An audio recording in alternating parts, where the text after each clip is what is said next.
Chain stitch is really popular embroidery stitch. It can be used in a lot of different ways, and it's very popular to use for doing lettering. But did you know that there are 3 different ways to do chain stitch? And that's what I'm going to show you today. Welcome to ELIZABETH Studio. My name is Elizabeth, and I help you make beautiful things with quilting, pojagi, and embroidery. So I said there are 3 different methods that you can use for hand embroidering chain stitch, and here's what they are.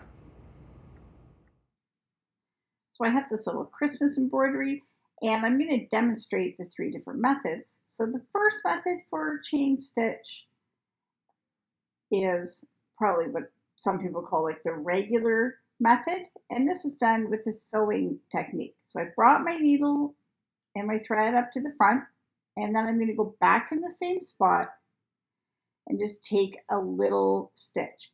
And now when I pull it through, I want to make sure that the end of my thread is underneath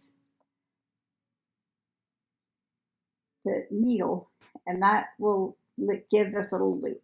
And so I'll just stitch along the whole line like that. You can see why it's called a chain stitch, because it looks like a chain.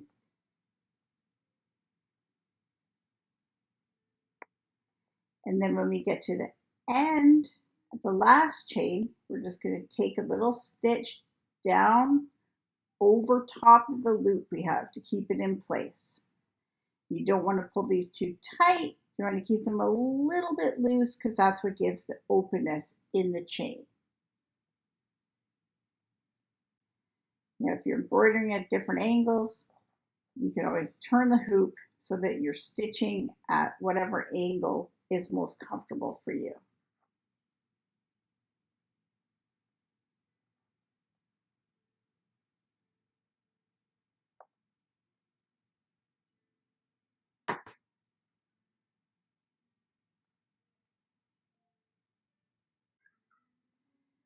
Now, if your fabric is very stiff, or if you're having trouble with doing that sewing method for some reason, you can always do it this method where you are pulling your needle and your thread all the way through to the bottom and then all the way through to the top. And it works the same way. You just have to pay more attention. So in this case, I'm going to take my needle down right at or very close to the spot where I came up, and then pull it down, pull my thread, but I don't want to pull my thread all the way through. I want to make sure that I leave this loop, and then when I bring the needle up to the top, I'm going to make sure it comes up inside that loop. So here I have the loop, and then I'll do the same thing. I'll go back down in that spot, pull the way through, but hold on to a loop. Don't pull it all the way through. And then come up inside the loop.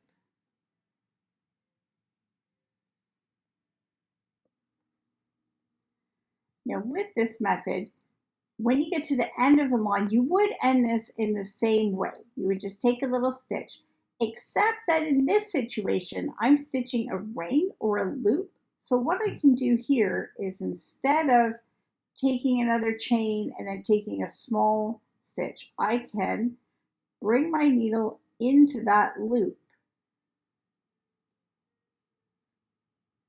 and then take it down. So it's a full circle without any stops and starts there. And that little ending gives us a little hint on how we're going to do the third method of chain stitch. And in this method,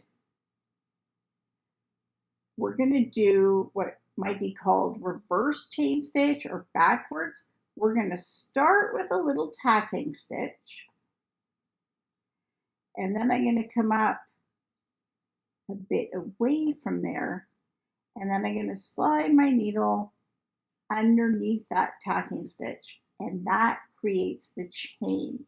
So we're working our chains in the opposite direction, so it's kind of backwards from the direction we did the other chains.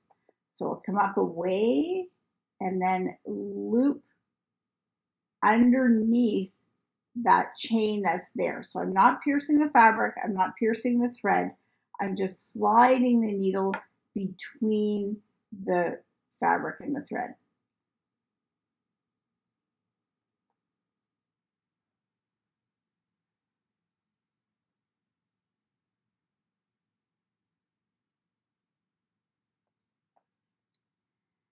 If you're having trouble sliding your needle underneath, you find that you're piercing the fabric or piercing the thread, then try sliding it through eye first, and the eye of the needle is less likely to pierce anything. And this time when you get to the end of the row, you just take your thread to the bottom and then you can fasten off. So you can see that these 3 different methods, they all look the same from the front, and even on the back, you can't really tell what method you use. So they are interchangeable. You can use whichever one you like best and whichever one works best for the situation that you're in. So let me know in the comments which of these methods you've tried and which ones you like the best. And regardless of what method you use, have fun using chain stitch in your next embroidery project. If you're looking for other embroidery stitches, then be sure to get my free ebook, 5 Basic Stitches to Get Started with Hand Embroidery. It has lots of information as well as full tutorials and everything you need to get started doing hand embroidery. And if you're looking for more projects and inspiration, you can find that at my website, ebookistudio.com.